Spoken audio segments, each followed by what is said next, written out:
મને ખબર હે બાપા ઉતરાયણ આવે 2 દી પછી, એટલે તો ખટકો રાખીને ધાબોય ધોઈ આવી હોત.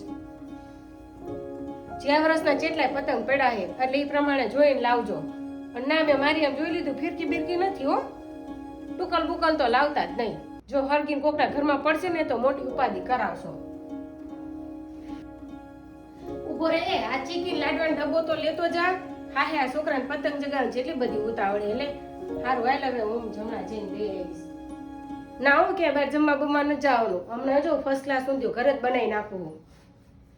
જોઈને એટલા બીજા પતંગ લાવી દેજો. બાકી ને કે પતંગ લૂંટો બૂટવા જાતો નહીં. ના કામ જો તાર હાથ પગ બાદ પગ ભાંગશે ને તો તાર બાપા મારો વારો લઈ લેશે. પૂજા હજી તો 6 જ વાગ્યા હે. આમ જો જે અંધારું હે.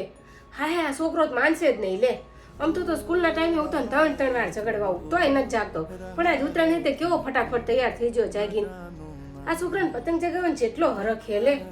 હારું હાલો, ફટાફટ તૈયાર થઈને આવતો રહેજે.